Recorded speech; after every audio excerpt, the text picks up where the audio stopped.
All right, let's talk a little bit about coaching hires, Richie. The Seminoles. We talked about this last week. We talked about Malzahn, so we don't have to spend a lot of time on this one because that one had already been announced. It was confirmed by Florida State, and then Florida State confirmed three other coaching hires too. Tony White, defensive coordinator from Nebraska; Terrence Knighton, defensive line coach from Nebraska; and then Evan Cooper to coach safeties as well. So Florida State brings in three coaches. My biggest takeaway maybe from this, because I've talked about White, I've talked about Knighton, I haven't really talked about Cooper a lot. I'm not going to pretend to know just a ton there. I do believe that people think of him as a pretty good recruiter, and I think that should help. But in the Cooper news, it sounds like Surtan's staying on to coach cornerbacks and still be part of the staff. Now, I will say this. I don't want to be the ultimate pessimist, and I'd love to be wrong on this. It wouldn't surprise me if when the NFL jobs start to open up in January and later on, it honestly wouldn't surprise me if Surtain still was maybe gone later based on what offers in the NFL may come up, may not come up. Obviously, the NFL coaching carousel is much later. So I don't want to etch in stone Pat Surtain staying on this staff indefinitely. However, it does sound like he's staying now and not going anywhere. There's not like a head coach job at Southern or something that he's going to take right away, which I do think is a positive. I think that his development at the cornerback position is really important. And the longer you have him on staff, the better. Is he here when we kick off against Alabama? I don't know. But I do think that Florida State's done a good job of hiring coaches. There is obviously more that needs to be done there. They're not done hiring coaches, but some pretty good headway made so far in coaching hires. Yeah, and I think Nebraska, they've not been a great program, but their defense has been pretty solid. I think a top 20, and if you look at yards per game, um, I think that bringing in Tony White is a really good hire. And I love the idea. A lot of people might disagree of having a corners coach and a safeties coach, because they are two completely different positions. And a lot of people think, oh, it's just the secondary. No, it's not. They are the schemes and everything, and how well he works with Pat Surtain. If he does stay at Florida State, which as of right now, you think he would, but at the same time, TJ, I think any sane person would rather be an assistant in the NFL than an assistant in college, where you have to recruit and deal with NIL and the transfer portal and all of that nonsense. In the NFL, you don't even have to worry about recruiting because you have a general manager who puts your roster together and you get the entire summer off. So that's a no brainer for me. I know some people just love the college grind, which is fine, but I've been very pleased so far. Um, I want to see how they recruit, but I think, Mike Norvell, I like how quickly he's acted, whether it be Malzahn, White, or anyone else, and seeing how excited some of these assistant coaches are to come to Florida State.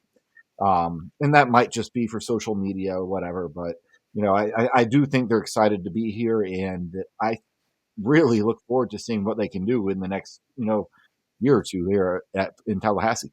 All right, I'll get right back to chatting with Richie. But first, like I told you in our last video, we are running a special right now on our Patreon. In a good mood, the best week of the season so far now that the season is over. So there is a free trial option on the Patreon. No strings attached. You can literally cancel as soon as you sign up for it. You get access to the Discord, a lot of news, a lot of notes with the portal, guys entering, guys that we're targeting, coaching hires, this, that, and the other.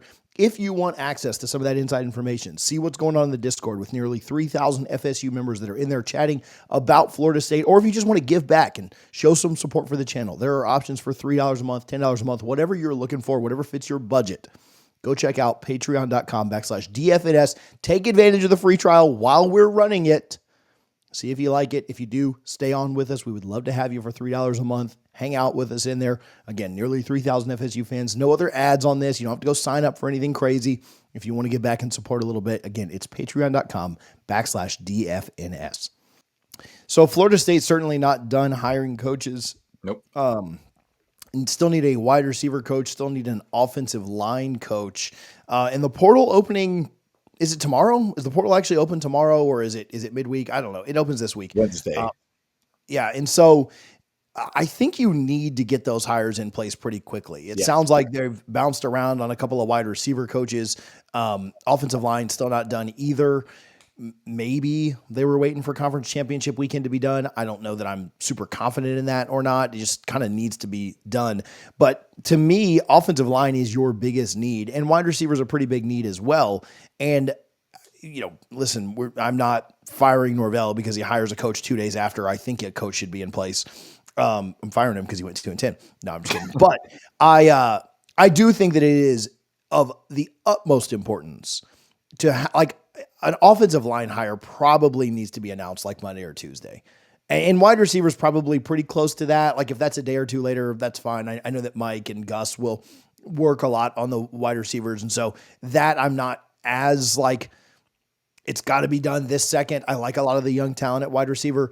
To me, an offensive line hire needs to be, whether it's announced by Florida State or not, which that usually comes, 2 days after, Pete Thamel or just whatever nerd nationally breaks the news, which I obviously still don't like Pete. But that needs to be leaked, announced, whatever. That needs to be broken like, I don't know, within 48 hours. Hopefully we're back on here very quickly doing another video on who the offensive line coach is, because to me, that one is detrimental because if you don't strike, I'll just say it, gold in the portal. If you don't do well in the portal at offensive line, I have a hard time seeing 2025 go very well. Wide receiver, I'm not as freaking out. I'm not freaking out as much about getting that in place. Offensive line, I think needs to be in place like yesterday. So here's what I'll say. I think, we all had a very nice honeymoon phase with Alex Atkins, but he clearly did not develop these players. I do think you have some talented offensive linemen on the roster already that with a good spring camp and then fall camp could be much, much better next year. And what I love about the Gus Malzahn hire is he runs the ball every single place he's ever been. So I think Florida State will be able to run the ball next year. He can scheme it open. And I think you just need some development. And again, I was a huge Alex Atkins fan. I don't have anything bad to say about him, but he clearly did not develop these players. Darius Washington was talked about as a potential preseason All-American. He was terrible.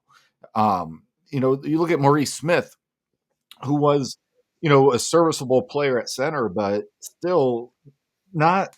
None of these guys got better, in my opinion, on the offensive line throughout the time that Alex Atkins was here, which sucks because I thought, I loved posting the picture of him smoking a cigar when we got an offensive line, right? That was awesome. But I just think, if Gus can bring a hand with him, that would be awesome.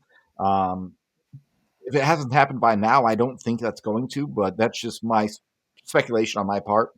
But yeah, you need to absolutely get a home run hire on the offensive line coach, someone who can develop and recruit.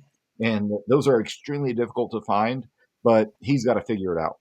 Yeah, got to do it quickly. I think those need to be in place quickly. I'm sure what will happen is I'll clip this segment up and put it out first thing tomorrow morning about like, man, are we ever going to hire an O-line coach? And then it'll get announced like an hour later and we'll get 1,500 comments on this. Like, we just hired one. And I'll be like, well, this was actually. Her hand is here. I don't think it's hand, just for what it's worth. But if you're watching this and we've just hired somebody, we recorded this at 6:37 on Sunday night. So it's just coming out a day later.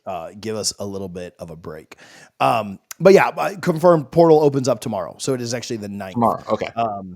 Obviously guys are going to take visits. You've got some time to set some things up, but I mean, as you saw in the case of Solomon Thomas, I mean, if Florida State would have had an offensive line coach in place, do you end up signing a 5-star offensive lineman? Maybe, obviously he has to like that guy. But and how much of a relationship does he develop with that guy in 48 hours or whatever? But yeah, that's already kind of cost you once. You can't let it continue to cost you. You've got to get those guys in place right away. So we'll see what Florida State does there with the coaches. Quick note too: Tony Tokar's Yak and Chris Thompson. Seems like they'll be around. I don't know. To me, like we've had our thoughts on that. If Mike wants some continuity on the offense, that's fine. I think if you could upgrade any of those positions, you probably should.